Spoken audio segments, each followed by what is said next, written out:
Welcome to the Mischief. I'm Valen, and this is Aquaculture 2, a rather popular mod that pretty much focuses on fishing, but it actually allows you to do nearly everything in Minecraft with just that alone.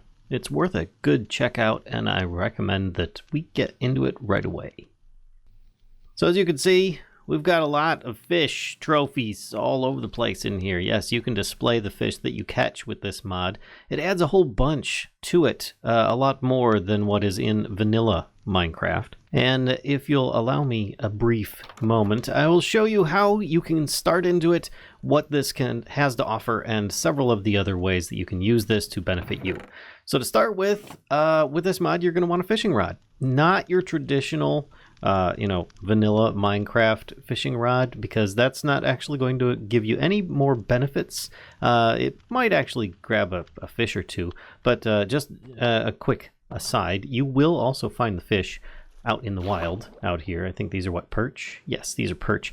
And they are biome dependent. You'll find different types of fish in different biomes. It's really nice, as well as several that might overlap and so on. Several unique items. But if you want to get started in this, you'll probably want to start with one of the Aquaculture 2 fishing rods. And there are 4 to choose from. There's the golden one, the iron, the diamond, and the Neptunium. The Neptunium is not craftable when you start. You'll have to start fishing before you can make it or find it. Now, if you are to start, you could go with the golden one, but it's going to have very low durability, less so than the vanilla fishing rod. So I'd recommend you just jump right into the iron one, which they all have a similar recipe, just replacing these ingots here.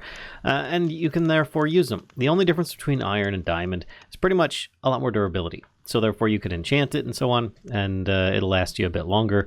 But to start with, I just recommend going for probably the iron one. If you happen to have some extra gold, you might as well do it. It's not going to hurt you any, unless you only have so much string to work with. But moving on from that, what else do we need? Well, it's probably a good idea to make yourself a tackle box. Now, a tackle box is made with some kind of chest in the middle and a bunch of iron.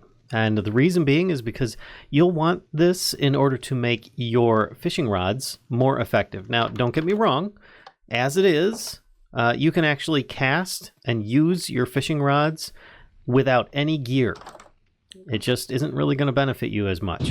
What I recommend, though, is that you make yourself a tackle box to start with, which will be a bunch of iron and some kind of green dye and or algae or kelp or something like that. And then you place it down on the ground. You right-click it, you open it, you can see it has this little like opening and stuff. It's pretty cool how it works like that. But you can put in here different kinds of fishing tackle as it is. You can put in like hooks and different kinds of bait and whatnot. And the rod that you have made, you'll place in here, and then you can modify it as you so desire. So to start with, if I were to grab one of these, let's actually turn this over here, grab one of these, put it in there, it'll be empty. You'll see that there are several slots. There's a slot for a hook, a slot for some kind of bait, a bobber, and for fishing line. Now you might think, well, do I have to have all these things? That's a lot of stuff so far. No, you don't. Like I said, you can actually use the fishing rod by itself without anything. And you'll just, fish like you normally would with probably a vanilla fishing rod for efficiency and whatnot. It's in the bait and the hooks that you really can gain benefits. Now, if you want, let's switch it out with this one here. I've got fishing line with colors on it and a bobber with a color on it. This is the only difference for what lines and bobbers allow you to do. So if I use this one here, you can see I've got a gray line with a gray bobber. If I use my gold one, I put yellow line and a yellow bobber on there. In fact, the diamond fishing one, I put cyan and cyan, just so you'd have some ideas. And then of course we've got my Neptunium with, white and a red line, just to be a little different. But you get the idea. It's mostly aesthetic, but it does allow you some creativity with it. Now, if I were to take my iron fishing rod on here, you'd see this one has a whole bunch of stuff on it already. If I were to go here, you can make worms. You can catch or kill minnows, and you can catch leeches. These are your main bait types that you will likely want to use. Each one will have a different amount of durability. I believe the gold one has a minnow, and I think that has the highest at 50 durability, because the bait will allow you to just get more stuff. A worm is your base. That'll allow 20 durability before it's used up. And then, of course, you've got your leech, which I think is that one on here? That's 35. So there you go. It's in the middle there.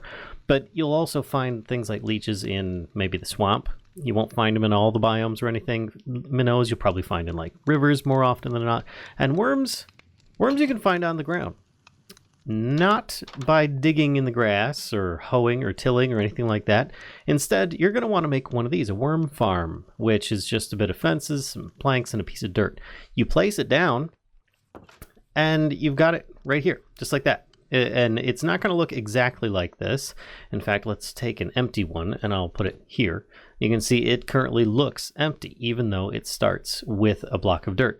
You're going to want to dig around in some of the grass until you get some seeds, or perhaps you get yourself a bunch of vegetables, and it works just like the composting bin in your vanilla Minecraft, and you can toss these items into your worm farm bin. There you go, and you can start seeing the more of these I put in, the more full it will get, the more worms I'll get out of it.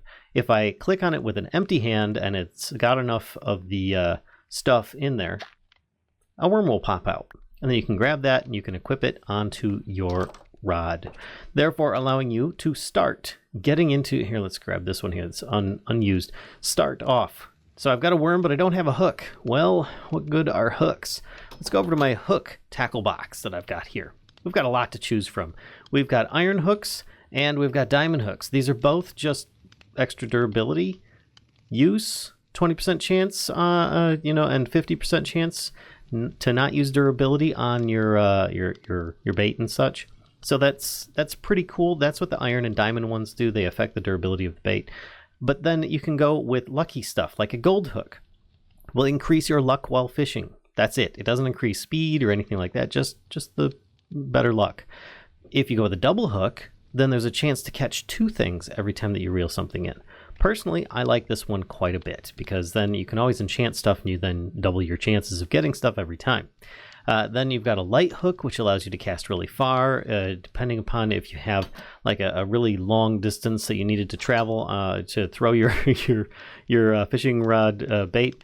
We've got a heavy hook, which allows you a very short cast, so if you don't want to worry about it, you just set things up to auto-click or something. Hey, up to you. Then you've got redstone hook, increases how long you have to reel in a fish. And you've got a note hook, which plays an alert when a fish is approaching. This is the only one that really, I think, needs further explanation. So if I were to go fishing over here, and know the actual fish in the water, do not grab onto this, you'll have... There we go. You can hear it now. That is the note hook, and it allows you a very well in advance version of knowing. Oh, give me that back. Of knowing when that's going to happen. So you can take this, you can switch the hooks out, you can put other hooks on here, and so on. Put the double hook, and if you notice, when I click this, let's see. Yeah, it sticks in the ground. It's difficult to actually see it, but if I toss it in the water, you see it actually has two hooks. Hey, look at that, I got lucky already. That's pretty good. And I got a gar as well as a minnow. You'll notice that these also have different weight values on them. It's pretty cool. Now, the thing is, this is turned on in the configs. You don't have to have weight values. This way, it will allow them to stack if you don't turn this on. If you do turn it on, you can obviously have yourself some fishing competitions and whatnot. Plus, it's possible that the higher the size, or the bigger the size of the fish, the more you can get from it. Now, it's not just going to be something about, well, I'm just here to catch fish and magic books. No, there's so much more you can get with this. So if we start off with the basics, though, you'll want to make some kind of fillet knife. Now, if I bring up Aquaculture here, you can see that there are several fillet knives to choose from: wood, stone, iron, gold, diamond, and of course Neptunium, which the advantage there is that it is unbreakable and it increases the amount of fillets you'll get from the fish. But you can always start off with something simple like wood, stone, iron, etc. I recommend just going with probably an iron one. If you have that much iron to make the tackle box already, you probably go with that. If not, you can always go with wood and stone. But you take this and you put it in a crafting grid with a fish that you have caught or killed, and you'll get some amount of fish back from it. And then you can either eat it raw cook it, or use it to make other meals.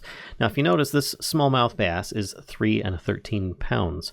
This here still gets me 1 here, but there's a possibility as you get bigger fish of getting more fillets from them with that, though it's more likely that you're not going to. In fact, you're probably more likely to get less. So if you just want to keep it by default, you don't have to worry about weights on there, and they don't. Then they'll start stacking and so on instead. But depending upon the different fish, this one here is a gar. I get 2 out of it, but it is also small. I can get 2 fillets out of it, and then I can use that to either cook or eat as is. As you can see, it gives me a half a hunger, half a saturation, and so on. You can cook it up into a cooked fish fillet, and you can make 1.5 and 1.5. If you combine that before cooking it, you can combine it with a bit of seagrass. You can make yourself some sushi, which is actually pretty darn good. It's very saturating, and it's not too bad at all. Therefore, you're also not wasting any coal or anything like that. You can use and eat algae that you catch, as well as there may be turtles. I have to say, there are turtles out there. They're these cute little guys like this. If you decide to go all crazy and kill them, you can make turtle soup out of them. All right. And you can see the saturation and stuff. That's all I'm going to say about that. I don't approve of it. I think they're absolutely adorable and not worth it. But you can catch some of your baits, as I said before. Go into swamp biomes, you'll probably catch some leeches. In rivers, most likely you'll catch minnows, as well as some other biomes as well. And you can use those as better bait and preserve your worm farm for another day. Therefore allowing you a certain measure of sustainability and no longer needing to keep on putting seeds and veg in your composty bins. But let's say that you've got double hook, you've got some bait, you decide not to color your stuff, you've got your fishing rod, you're good to go. You can always enchant these, just like you could with a vanilla fishing rod. As you can see, it's already got something coming up there. Hey, I got a puffer fish. It's a heavy puffer fish. Anyway, but you can still get better stuff. In fact, I don't think I've got much of it listed in my inventory here. Let's go back inside, and I can show you some of the things that you can get from fishing. So, things that you can get are along here. We've got driftwood, which you can craft in an inventory to make oak planks. That's what I've got here. You craft these things, you get the thing below it. You can catch driftwood. You can get fish bones, which gives you bone meal. You can catch a frog, which will give you frog legs, which then later on you can cook into cooked frog legs. You can get a goldfish, which is one of the few fish in this mod that is non-mountable on the little mounting plates. But you can craft it into a gold nugget, which I think is actually just cute. There's a brown shrooma and a red shrooma, which of course are only found in the shroom biomes, but they can give you different shrooms, and they're just really cute. Most of the fish, as you can see here, are also able to be caught in buckets like you could in the new vanilla style stuff. Other things you can catch that are smeltable into goods are a tin can. You can get 7 iron nuggets, a jellyfish you can cook into a slime ball, frog legs into food. And then, of course, this is where it really gets interesting. One, you've got message in a bottle, which just gives you a cute little message on your screen down here and says something funny. A leech, which you can use for bait, but also you can use it to make mundane potions. Just a little unknown fact there. And splash potions of healing as well. So it can be rather useful, strangely enough. But you can also get some of these. This is where the real loot is, and you can potentially get this. A box, which will give you most likely mundane stuff like gravel, dirt, stone, whatnot. A lockbox, which is likely to give you some kind of maybe an ore or nuggets or something along those lines. Maybe even get some of these other items. A treasure chest, which is more likely to give you a better ore or gem or something. And then Neptune's bounty. Neptune's bounty. Oh my gosh. You get multiple things from a Neptune's bounty. One is going to be, you get a chest, which looks really cool and looks just like this. The other is whatever's inside, which is random. In this case, I got 5 algae, 7 seagrass, 3 driftwood, which if you remember, will translate into 4 oak planks each, and 2 Neptunium ingots, which you can use those to make any number of different Neptunium items. You don't have to you could also potentially find the Neptunium Gear, which is really fabulous. One is the Filet Knife, which is unbreakable, and you can potentially get more food from it. Another is all the different items, which they all have special abilities and look really cool. If I click here, you can see my character looks really neat with the Neptunium Gear on. Each one has different benefits, like the helmet will allow you to see underwater rather well. As you noticed before, it looks pretty darn clear. Then here allows me to breathe underwater. None of my air bubbles are currently dropping, and I am not in creative. This one here allows you to be weightless underwater, so therefore I'm not sinking as much. I guess I am sinking slightly, but anyway, maybe that's the last direction I was pressing. And then of course Neptunium Boots, which increases your swim speed, so I can actually go quite fast in comparison to your vanilla style. Now this is just the armor set. There are multiple other things that you can get that are Neptunium. You've got your pick, which allows you to mine underwater without the water speed penalty. Same thing with the shovel, as well as they're both rather damaging in there if you're to use them as a weapon. You've got your axe, which is just more damage against underwater enemies. Then you've got your hoe, which tilled farmland will stay moist. What is ridiculous? There you go. You don't need any water buckets anywhere near your farm anymore. But then again, you don't really need much of a farm either. Neptunium Sword allows you to increase damage against enemies underwater, just like the axe does. And then you've got a bow, which makes arrows go smoothly through water. What? Again, let's get some arrows here. We'll put them in my inventory, and I will start shooting underwater if I can actually get into a deep enough section here. There we go, and I can shoot. Pew! Just like as if I was shooting in the air. Pretty darn cool. Allows you to create kind of a spear gun effect. And then, of course, there's the rest of the armor itself. So therefore, you can get ores, because you can get iron, gold, coal, all sorts of stuff like that from the crates. You can get wood from the different, what are they called? The little driftwood bits. You can get food. You can get all sorts of different stuff. You can display your items. And if you're curious about the displays, I have back here like your oak, your spruce, your birch. I think this one is the jungle. Yeah, jungle, acacia, and dark oak. Jungle, acacia, and dark oak here. So you can see the different comparisons for what they look like. It's pretty darn cool. And yes, you can also display most of the vanilla fish on these things as well. It's just really cool. Really, really cool. It's fabulous, and you can spend your time fishing rather than mining and being underground all the time. You can actually be up in the sun and enjoy the day. Speaking of, I hope you guys have enjoyed this little video on Aquaculture 2.